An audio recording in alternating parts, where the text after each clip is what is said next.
I'm gonna let you guys know right off the bat, if this ever happened in real life, I'm calling Don Lee to protect my ass.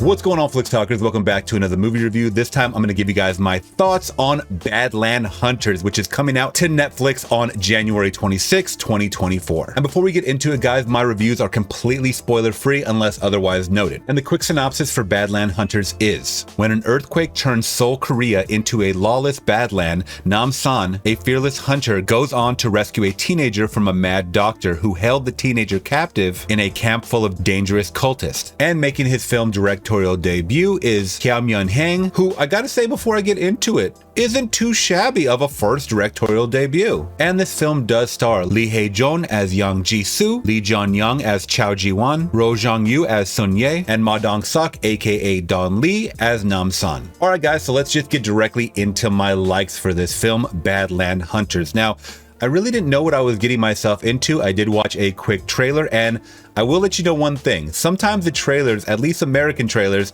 show you everything, completely everything about the movie from start to finish. You know all the golden points as far as all the pivotal action scenes or some of the dialogue that's really supposed to hit you emotionally, and you feel like you're just watching the whole movie. But I gotta say, don't worry. If you guys do catch this teaser trailer, it's only about a minute and 20 seconds. They don't really allude to much. They let you guys know that there is a dystopian future after this huge quake that has hit Seoul, Korea, and what life is like after. Years after. We're talking about, what are we going to eat? There's no drinking water, clothing, and of course, shelter. So when it comes to something like this, you really have to plan everything out, because the audience watching is really going to question, like, we've seen a billion disaster movies. You got to hit us with some realistic stuff like infection, famine. People just really have to look like they're in distress, especially after a natural disaster like this. And I gotta say, I think they really painted this picture well. Not only with the atmosphere of the dirty buildings or just some of the little villages they've kind of built for themselves after the quake, but a lot of this land is overrun by gangs, and I really got a Mad Max feel that was like, that could totally happen, and possibly really would happen. When push comes to shove, you have a majority of the people. I want to think that a majority of people are good people here on this earth, and they would band together to either barter, trade for certain supplies that they need at that time, but you're going to have a majority of people that don't want to do that. They're just going to steal and pillage and loot and cause havoc amongst other people. Now, before I get into my favorite part of the film, let's go over to some of my favorite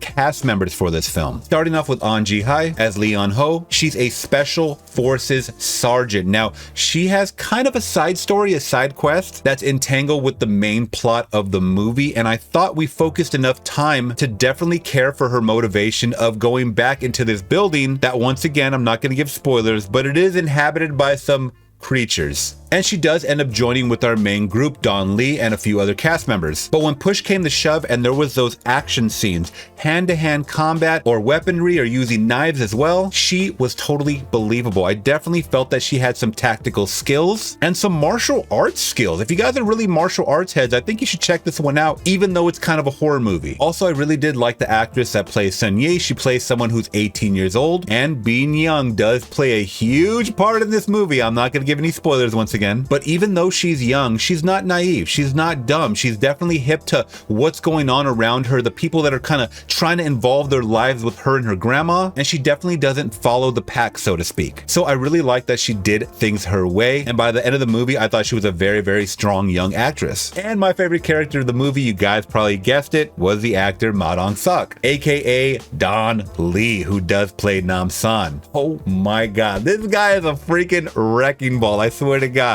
He's definitely the village punisher, and people know as soon as they see him punch someone, they back off. Unless they want to get killed, they back the hell off, because he comes at people like a Mack truck. He's definitely knocking out guys in one punch. Once he gets a knife or weaponry, oh my god, he's so good with that thing. He's lopping off heads, he's cutting off limbs. I would have loved to see a little more backstory on this guy, maybe in a prequel or something, because this guy was trained and not just skillful, super brave. All right, one of the main reasons I love this movie by the end, and I think it's a good selling point for this movie, is the action. Once again, if you guys are action hounds, if you guys are horror hounds, there are some Resident Evil virus things that are happening in this movie that tie into our mad scientist character, who I really did like his performance by the end of this movie. I didn't think I was gonna be rooting for the villain, but I definitely felt a couple of moments at the end of this film for this villain of the Mad Doctor. But once again, he's the villain. He has to go, right? But if you guys are used to those hallway scenes that they usually show in international films where you got a bunch of guys with guns going after one person, this is one of those movies that has standout scenes like that. So like I said, a lot of gore, a lot of explosions, a lot of shootouts, a lot of knife battles. And once again, if you guys are horror gore hounds like me,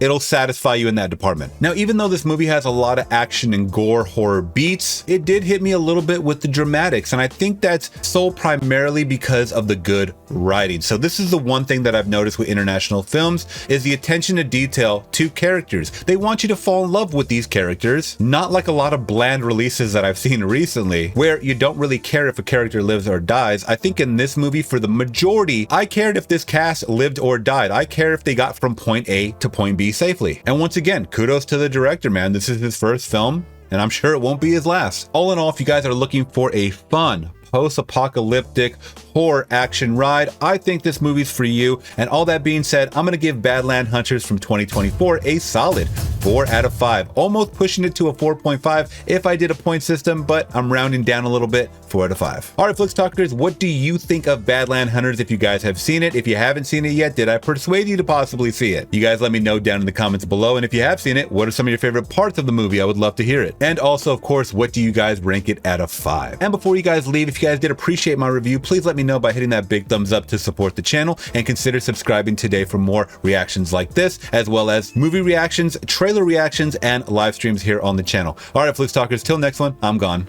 Peace.